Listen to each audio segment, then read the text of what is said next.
Welcome back, you incredibly well-informed people, to Book on a Shelf, your portal to, understanding the foundational texts that shape our world. That's right. This is the deep dive, and today we are setting sail not just across the wine dark sea, but right into the heart of Western literature's uh, greatest narrative of conflict, rage, and the devastating price of glory. Indeed.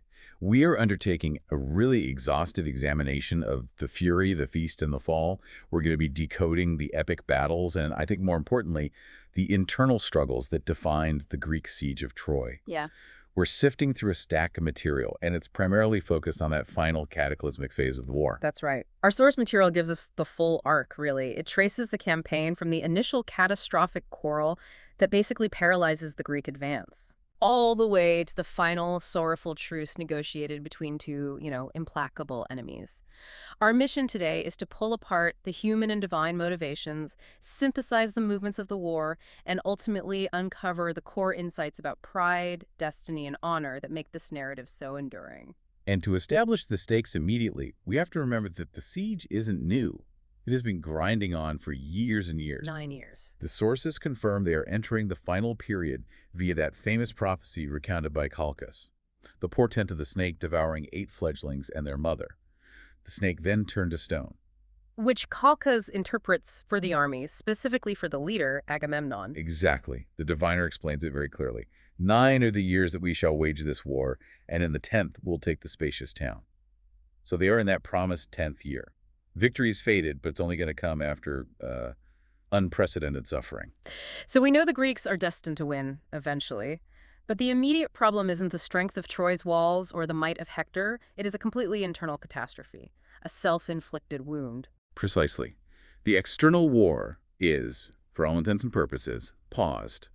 And the ultimate victory is endangered because of internal division, a fatal clash between the two supreme leaders of the Achaean army. You've got Agamemnon, the Lord Marshal, the High King on one side. And on the other, Achilles, the greatest warrior the world has ever seen. The entire fate of the campaign, right here, hinges on their interpersonal rage. And what elevates this from, a historical squabble to an epic narrative is the constant, and I have to say, frustrating interference of the divine. Oh, absolutely. Human pride sets the initial stage, but divine whim constantly interacts with it, pushing the war's tide back and forth. You have the gods taking sides, literally intervening in battles, and even shaping the dreams of men. It creates this narrative framework where human choice and cosmic destiny are constantly at odds. And glory for one man often means death for 10,000 others, all thanks to a squabble on Mount Olympus or a mortal's moment of, excessive arrogance. This profound tension between fate and free will is what fuels the rage that starts this whole tragic conclusion. So let's dive right into that. Let's anchor ourselves in the core tension of Book 1, the plague that ravages the Greek camp. The catalyst for this plague is, on the surface, seemingly simple. Chryses, who is a priest of Apollo, arrives to the Greek lines offering a massive, generous ransom gold and silver for his daughter Chryses. Who was captured in a raid. She was captured and allotted as a prize to Agamemnon. The sources show the soldiers actually demonstrating some real military wisdom here. They murmured their assent and told their king, "Behave well to the priest and take the ransom." Yeah, they knew. They knew respecting a priest was paramount, especially when disease was, looming. But Agamemnon, the high commander, he demonstrated just staggering, almost suicidal hubris. He really did. His desire for the prize and his unwillingness to back down publicly went against all reason, military tradition, and piety.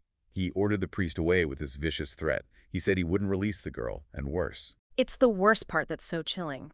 I swear she will grow old at home in Argos, far from her own country, working my loom and visiting my bed. Leave me in peace and go while you can in safety. That is such a chilling moment because it's not just a refusal of ransom. It's a public assertion of ownership and contempt for a holy man, promising a life of domestic servitude and sexual exploitation. That act of contempt against a holy man of Apollo seals the doom of thousands of his own men. And Apollo was not one to tolerate such disrespect toward his priests. The sources describe his terrifying immediate response. He's walking with storm in his heart from Olympus' crest, quiver and bow at his back. descending like night itself. Descending like night itself. That descent cloaked in darkness and fury is instant and absolute. And for 9 days, those silver arrows flew, creating mass mortality. It's described in devastating detail. The arrows first killed pack animals and dogs, but soon they found their way to the soldiers. The result was grimly cinematic. Pyres burned night and day. This devastating mortality, this complete failure of leadership, is what finally forces the Greeks to act on the 10th day. And who is the first to act? It's not Agamemnon. It's Achilles. Moved to action by Hera's pity for the dying Danaans, Achilles calls an assembly. He knows they have to find the cause of the god's anger. This is where Calchas, the wisest diviner, comes forward, but he's terrified. He is. He knows that the truth points directly at the man with the most power in the entire Achaean world. So Achilles has to publicly guarantee his safety. He gives his famous oath, swearing by Apollo that never while I draw breath shall any man upon this beachhead dare lay hands on you. Not one of all the army, not Agamemnon, if it is he you mean, though he is first in rank of all Achaeans. Like a pretty ironclad guarantee. Oh, yeah. Only then, under the protection of the greatest warrior, does Calchas confirm that the god's anger is due to Agamemnon treating Chryses with contempt and keeping the girl. The god requires her free return with no demand for ransom. So the problem is solved, right? The army is saved. But Agamemnon's pride has been publicly wounded. He was humiliated, forced to give up his prize by his subordinate Achilles in front of the entire army. Exactly. He agrees to release Chryses, but he immediately pivots to retaliation, asserting his right to an equal prize because, as he reasons, the High King cannot be left without honor. This is the pivot point. This is where personal pride overrides the entire military campaign. He promises to seize a prize from Aias, Odysseus, or Achilles. Specifically precise, Achilles' allotted woman. And he says it so dismissively. The man I visit may choke with rage, well, let him. But this, I say, we can decide on later. The message is crystal clear. I am the king, and my political power outweighs your individual glory. I think we need to pause here and really absorb what that meant to Achilles. Agamemnon's threat wasn't just theft, it was a total invalidation of Achilles' heroic effort. Yeah. And his response is the explosion of pure, justified rage that sets the stage for the next 23 books. He does not hold back. He calls Agamemnon a thick-skinned, shameless, greedy fool. And this is where the political context becomes so vital. Achilles emphasizes the injustice by pointing out the hypocrisy of the war itself. He says they are fighting solely for the Atreides' revenge. That's Agamemnon and his brother Menelaus. Right, he says, it was to please you, fighting for your brother's sake and yours. It wasn't out of shared conviction or because the Trojans ever threatened Phthia, Achilles' distant homeland. The irony is just, it's so sharp and tragic. The greatest warrior who has sacrificed his short life for this campaign is forced to recognize that all his sweat, blood, and captured wealth are ultimately at the disposal of a king whose greed outweighs military necessity. It makes his quest for glory seem utterly pointless. It does. And the climax of his defiance is that dramatic oath, swearing by his non-flowering staff. He literally uses an image of something dead, something peeled of bark and leaves that cannot sprout again, to symbolize the permanence of his vow. What does he swear? He swears that the Greeks will one day groan to have Achilles back when they need him most. He predicts Agamemnon will eat your heart out, raging with remorse for this dishonor done by you to the bravest of Achaeans. And the consequence is instantaneous and tragic, but it's also deeply calculated by Agamemnon. He acts quickly, asserting his supreme power by sending his aides, Euripides and Talthobios, to take Briseis from Achilles' hut. The messengers are terrified. But Agamemnon wanted the taking to be as public as possible, ensuring there was all the more gall for him. So what's the result? The result is Achilles, weeping openly with desolate rage and shame, withdraws his entire battalion, the Myrmidons. This removal of the central pillar of the Greek fighting force leaves the entire army vulnerable to the full force of Hector's command. But the conflict doesn't stop there. Achilles' weeping brings in the divine element again. Yes, it does. His mother, the goddess Thetis, goes to Zeus, reminding him of a past service, how she alone saved him from being bound by Hera and Poseidon.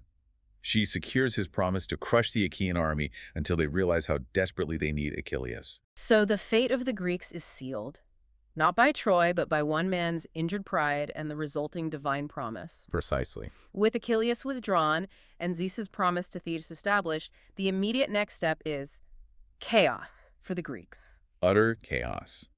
Zeus begins to fulfill his vow by ensuring the Achaean army suffers crushing defeats, and he starts with a powerful psychological weapon. The treacherous dream in Book 2? This is just classic divine manipulation. Zeus sends a sinister dream disguised as Nestor to Agamemnon, Right. falsely promising immediate decisive victory. Now he may take by storm the spacious town of Troy. And the dream is purely intended to lure the Greeks into a battle where they will be crushed, thus honoring Achilles by showing the depth of the Achaean reliance on him. Agamemnon, believing the dream, holds a council. Yet, despite the divine affirmation, he puts forth this subtle plan. He proposes flight in the long ships as a test of morale. He wants to confirm that after 9 years of war, his troops still have the fighting spirit required for the final assault. And the test fails spectacularly. It's a complete disaster. The army is tired, demoralized, and furious about the length of the siege. They immediately attempt mutiny, rushing to their ships, thick as bees that issue from some crevice in a rock face, endlessly pouring forth. It is a moment of total chaos. That near disaster requires the immediate imposition of order. And Odysseus, ever the quick-thinking statesman, he steps up. He employs a combination of gentle persuasion for the officers, admonishing them not to be cowards, and brutal public force for the common soldiers. And the common soldier singled out for this demonstration of absolute power is Thersites. The text treats him with complete disdain, describing him as physically repulsive, bull-legged, with one limping leg and shoulders rounded above his chest, the most obnoxious rogue who went to Troy. So he's not just a dissenter, he's portrayed as ugly inside and out. Yes.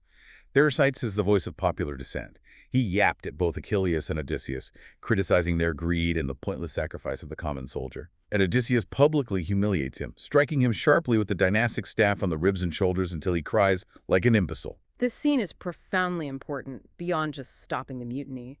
It reinforces the absolute power structure that the common soldier must obey the better men, and brutally suppresses any political dissent among the ranks. It really does. It shows that even when the complaints, like the ones Achilles himself raised, are legitimate, the army must be kept in line by force, if necessary. It's a moment where class hierarchy is violently reaffirmed on the battlefield. After order is restored, Nestor gives some advice. He advises Agamemnon to marshal troops, by nations and then again by clans, to assess valor and loyalty, which leads to the famous catalog of ships. This massive accounting of forces essentially proves the incredible effort the Greeks put into this war, showing the scale of the commitment just before it all descends into further chaos.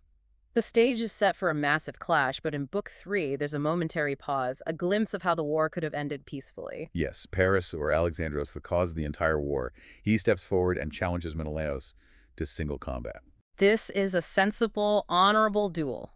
Both sides agree, swearing solemn oaths to sacrifice a black ewe and a snow-white ram. Priam, the king of Troy, is summoned to swear the oath personally. It lends the agreement maximum weight and signifies that the entire city agrees to abide by the result. This scene also provides a critical moment of psychological depth regarding Helen. She is taken to the Scaean Gates to watch, and the sources reveal her powerful internal conflict. She still feels a smoky sweetness and desire for him who first had taken her as bride, referring to Menelaus, even as she sits beside Paris. She identifies the great warriors Agamemnon, Aias for Priam, who remarks that no host ever equaled this Achaean army. Her pain is palpable. She's a prize, yet still a human being caught between two worlds. The duel proceeds, and Menelaus, who is rightly furious, is triumphant. He disarms Paris, seizing his helmet by the strap and dragging him toward the Greek lines. Paris would have died right there. The war would have ended. It would have, but Aphrodite, goddess of love and Paris's protector, intervenes instantly. She cuts the chin strap, frees Paris, hides him in mist, and transports him to his fragrant chamber inside the city walls. So the sacred duel and the solemn oaths sworn by Priam are nullified by divine interference.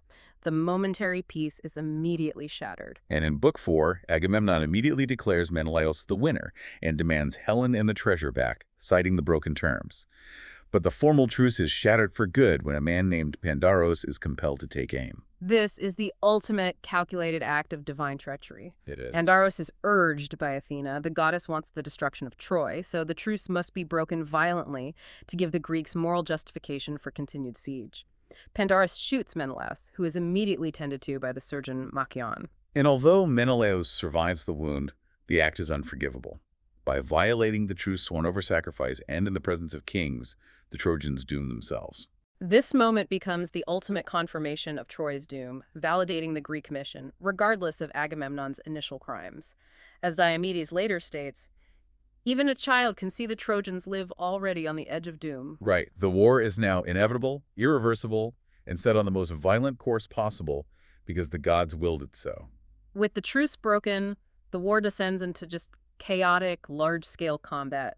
And in Book 5, we meet a hero who briefly eclipses every other mortal, Diomedes. This is his Aristeia, the term for a hero's greatest moment of triumph or rampage.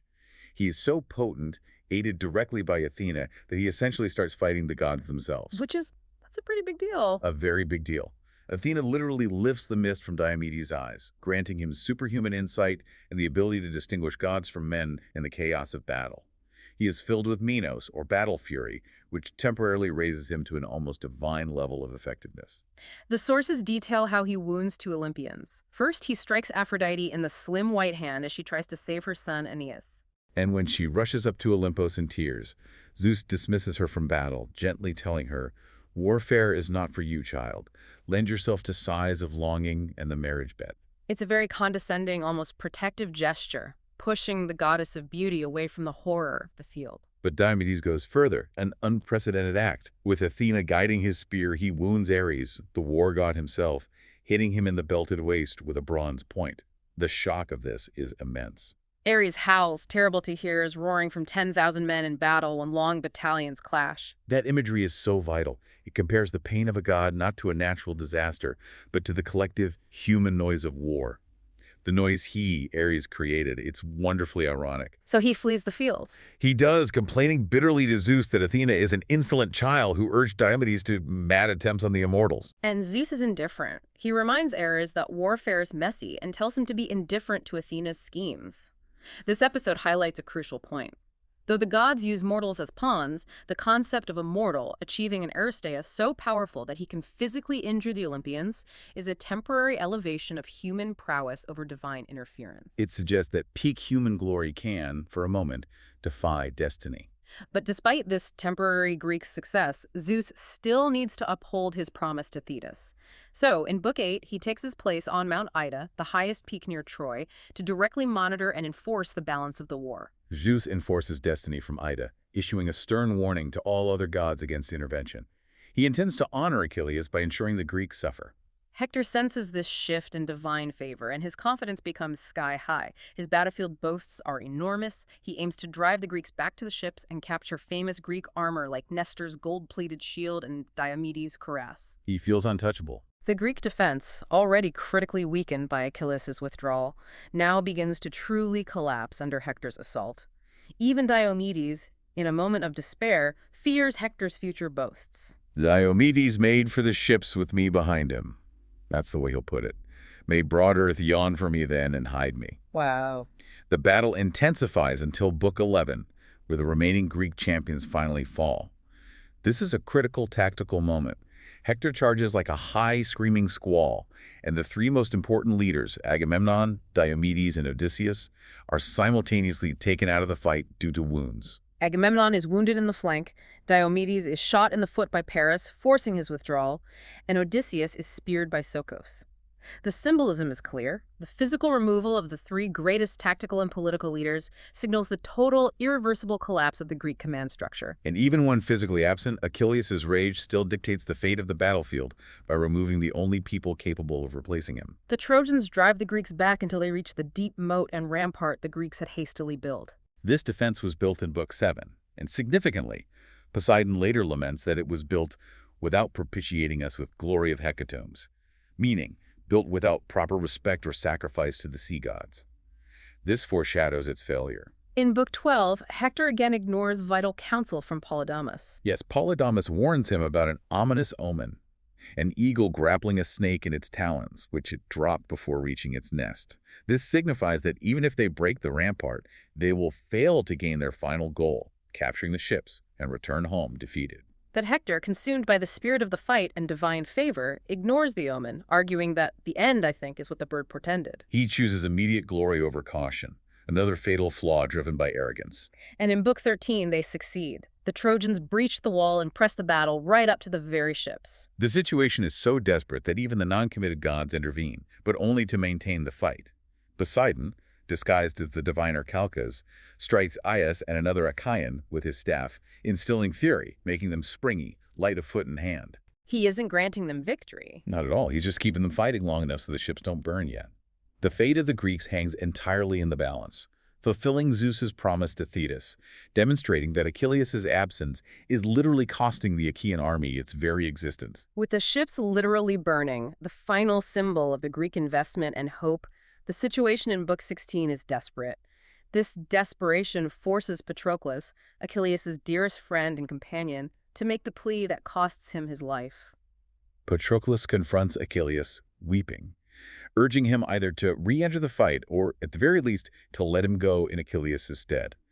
Patroclus is not just sad. He is deeply concerned about the dishonor and death the Greeks are facing. Achilles finally relents. He recognizes the immediate danger, but he places extremely strict limits on his friend. The rules are so clear, and they are rooted in Achilles' wounded pride. Patroclus must only drive the fire away from the ships, then return.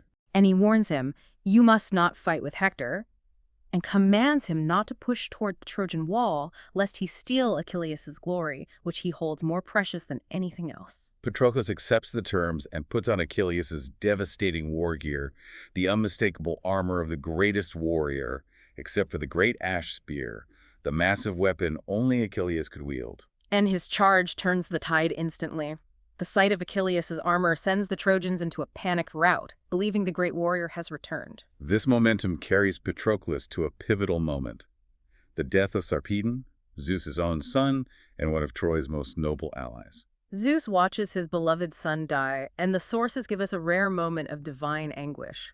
Zeus laments, "Sorrow for me, that in the scheme of things the dearest of men to me must lie in dust before the son of Menecius Patroclus." He even contemplates saving Sarpedon, which would violate the entire system of fate. Hera convinces him against it. She argues that if he saves Sarpedon, other gods will pull their own children out of the fight, throwing the cosmic balance into total disarray. So Zeus sadly permits his son's death, though he later cleanses Sarpedon's body and commands that death and sweetest sleep carry him home to Lycia.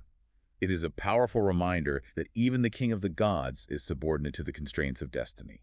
This glorious victory, however, is what pushes Patroclus past the boundary of Achilles' command. He ignores the strict limits, pushes toward the Trojan wall in a blind quest for glory, and is ultimately struck by Apollo himself, who intervenes personally to stun him and strip him of his armor before he is finally killed by Hector. The tragedy of the moment is immense. Patroclus' last thought before he dies is that his pain is caused not just by Hector, but by his master's unforgiving rage, which indirectly led to this moment. And Hector then seizes the ultimate trophy, the symbol of Greek might, Achilles' armor. With Patroclus dead, a brutal, desperate battle ensues in Book 17 for his corpse. The Greeks know the deep dishonor they face if the Trojans manage to drag the body back to Troy to mutilate it. The fight for Patroclus' body is one of the most savage and sustained conflicts in the epic. This desperate fight is led primarily by Menelaus and the great Aias, who the sources describe as surpassing all Greeks in stature after Achilles. Aias is magnificent, using his strength to kill Hippothos, who was trying to drag the body away by the ankles and driving Hector back. They fight with a single, desperate conviction, securing the body for proper rites. And they hold the line long enough for Antilochus, Nestor's son, to be dispatched on the most terrible mission, running back to the Myrmidon camp to relay the news of Patroclus' death and the loss of the glorious armor to Achilles. The rage that had been dormant is about to be unleashed with world-shattering force. The devastating news arrives in Book 18, and Achilles' uncontrollable reaction is arguably the emotional core of the entire epic. Antilochus delivers the news bluntly. Lord Patroclus fell, and they are fighting over his body, stripped of armor. Hector has your gear. Achilles is engulfed by a black storm cloud of pain. He throws dust and ash on his head, tears his hair, and stretches his giant length on the ground, literally dissolving in grief. He instantly rejects life unless he can kill Hector, saying his greatest friend is now gone, lost. Hector cut him down, despoiled him of my own arms. His mother, Thetis, tries to comfort him but recognizes his resolve. She promises replacement armor and goes to Hephaestus, the smith god. who agrees readily, wanting to repay Thetis for saving him after his long fall from Olympus. And what Hephaestus creates is not just replacement gear, it is a masterpiece of philosophical commentary. The shield is described in painstaking detail. It's magnificent. It details not just war, but the whole of human life. Plowing, harvesting, a king standing happily on a new-mown swath, a wedding, a legal trial, and the movement of the ocean stream around the rim. Why does the narrative pause the war for pages to describe scenes of peace on a weapon of war? This is a crucial moment of sort of technical balance and insight we missed before. The shield acts as a microcosm of the world that Achilles has abandoned for his pursuit of glory. It symbolizes civilization, law, agriculture, and life cycles. Everything that is protected by war, but which war itself destroys. He is literally putting on the totality of human experience as he goes out to destroy one man. It provides profound contrast. And while the armor is being forged, Achilles' presence alone is enough to save the ships. The Trojans, who have breached the rampart, are instantly routed when Achilles merely stands by the moat, blazing with the divine fire placed on him by Athena. He gives 3 great cries, which shock the Trojans into a tumult, sending 12 good men to mortal hurt and convincing the Trojans to retreat. Pure, terrifying sound saves the Greeks. The Trojans retreat behind the walls that night. Polydamas, Hector's cautious counselor, urges them to retire immediately, warning again that Achilles will be unstoppable. But Hector ignores him for the final time. He opts instead to meet Achilles head-on the next morning, declaring that the battle god's impartial, dealing death to the death-dealing man. This seals his doom, due to prideful overconfidence. In Book 19, Achilles finally ends his rage against Agamemnon, but only because his rage for Hector now eclipses his anger over Briseis. Standing before the assembled army, he laments that their quarrel was due to prodigious follies sent by Zeus. Agamemnon, finally grasping the true depth of his error, confirms his surrender and offers the gifts. He performs a solemn oath, swearing, "I never went to bed or coupled with her," Briseis, which ensures Achilles' honor is fully restored, a key detail for the audience to understand the sanctity of that oath. Odysseus urges the troops to eat and arm, but Achilles refuses food. His grief literally overpowers his biological needs. This is the moment where rage and sorrow completely consume the man. Athena must secretly feed him nectar and ambrosia to sustain him for the coming carnage, demonstrating that his fury is now supernaturally driven. When Achilles takes the field, the description of his vengeance is terrifying. His eyes blaze like licking fire as he buckles on the new armor. Book 20 and 21 detail the fury unleashed. Achilles' destructive entry is absolute, blurring the line between man and force of nature. And his capacity for mercy is completely eradicated. He refuses ransom for Lycon, a son of Priam whom he had once spared. Lycon pleads, offering a huge ransom, reminding Achilles that they once shared bread. But Achilles' voice is iron. He states, "Now there's not a chance. No man that heaven puts in my hands will get away from death here before Iliad, and least of all, a son of Priam." In a chilling moment of self-awareness, Achilles invokes his own mortality to justify his current violence. He does. Patroclus died, and he was a finer man by far than you. Yet death waits for me as well. He knows he is destined to die soon, and this knowledge only fuels his need for immediate, brutal revenge. His slaughter is so vast that the river Xanthos, clogged with Trojan bodies, rises up to attack him. Achilles is nearly drowned, lamenting to Zeus that he was fated to ignoble death, whelmed in a river like a swineherd's boy caught by a winter torrent as he crosses. The irony is rich here. The most glorious warrior fears dying an ignoble death, the very antithesis of the honor he seeks. Hephaestus has to intervene, fighting the river with divine fire until the water god relents, terrified of being turned to ash. The carnage stops only when the Trojans are pressed entirely back into the city walls. Now we come to Book 22, Hector's final tragic scene. Hector stands alone before the Scaean gates, having chosen to remain outside. His parents, Priam and Hecate, make these desperate, heartbreaking pleas for him to retreat inside. Priam cries out, and Hecate exposes her breast, imploring him to think of these things, dear child. Defend yourself against the killer this side of the wall. Yet Hector stands firm, agonizing over the shame he would feel before his people if he retreats. He thinks of Polydamas' counsel that he ignored, and he knows that if he now flees, his pride and mistake will be laid bare. And when Achilles finally appears, blazing like the evening star, Hector panics and is chased 3 times around the walls of Troy. The chase only ends due to the ultimate treachery. Athena approaches Hector, disguised as his beloved brother Deiphobos, convincing Hector to stand and fight with a false promise of assistance. So when Hector throws his spear and turns to ask Deiphobos for a second, he finds no one there. This is the moment of tragic realization. He cries, "Aye, dear brother, how he runs, Achilles, hearing you around the Count of Priam. Come, we'll stand and take him on." He realizes the gods have deceived him and that his fate is sealed. The final death blow. Achilles strikes Hector in the throat, the only bare spot on his body, exposed by the vulnerability in the armor Hector stole from Patroclus. As Hector dies, he pleads one last time for his body to be returned for burial. But Achilles' rage knows no bounds.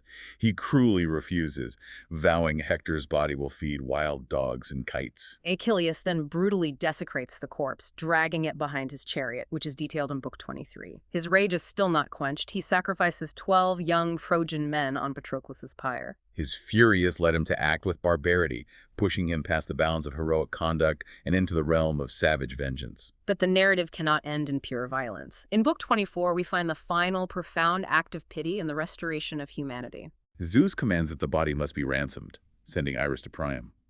Hermes, the messenger god, guides Priam safely through the Greek camp with gifts, appearing first as a young prince to calm Priam's fears, then opening Achilles' massive lodge gate. Priam then performs the unthinkable, the act that cracks the armor of Achilles' grief.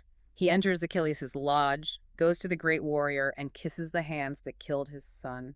He doesn't beg for mercy, he asks for empathy, invoking Achilles' own elderly father, Peleus. He tells Achilles, "Think me more pitiful by far, since I have brought myself to do what no man else has done before, to lift to my lips the hand of one who killed my son." That comparison, a reminder that Achilles has a father who will also grieve him soon, is the key.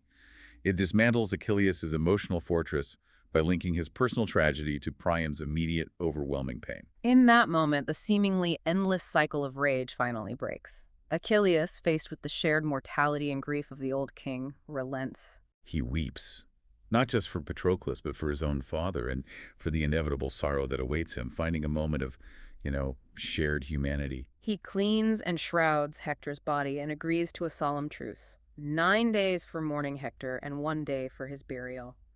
The long war is momentarily silenced by compassion, recognizing the humanity of the enemy. That entire journey, from the calculated arrogance of Agamemnon to the desperate, humble grief of Priam, truly encapsulates the core insights of this epic. For you, the learner, we have synthesized some incredibly deep insights into the nature of leadership and violence. We've seen the destructive power of pride, Agamemnon's refusal of ransom, leading to the catastrophic withdrawal of the greatest hero. We tracked the tragic cost of rage, which only ended when Achilles' grief reached such a fever pitch that it consumed his capacity for mercy, resulting in the death of Patroclus and the subsequent brutal murder of Hector. But the narrative yields a final surprising insight that ties everything together: the realization of shared mortality in the ransom scene. The initial fury and thirst for plunder yielded only misery and death, until one man's personal supernatural grief gave way to compassion for a heartbroken enemy. The entire epic seems to argue that the only way to escape the destructive cycle of violence is through empathy, even if that empathy is fleeting. This raises an important philosophical question that resonates through the millennia. It does. In this epic world, the god's will is paramount, and the fate of many is fixed even before birth and death. Achilles knew his life was destined to be short, yet glorious. In an environment where destiny is fixed and the gods are constantly interfering with human affairs, why do these heroes constantly strive for unfading glory? That's the question, isn't it? Is seeking personal honor and legacy the only way to establish meaning when life is already so short and predestined? Or is glory simply a distraction from the larger, inescapable cosmic sadness? A profound question, and one that forces us to look inward at the meaning we assign to our own brief, unpredictable lives. Thank you for joining us for this deep dive into the epic conflicts of the Trojan War. If you found this discussion illuminating, please be sure to like, share, and subscribe to the channel. We appreciate your time and dedication to being well-informed and engaging with this material. Stay tuned for the next episode of The Deep Dive. We'll see you then.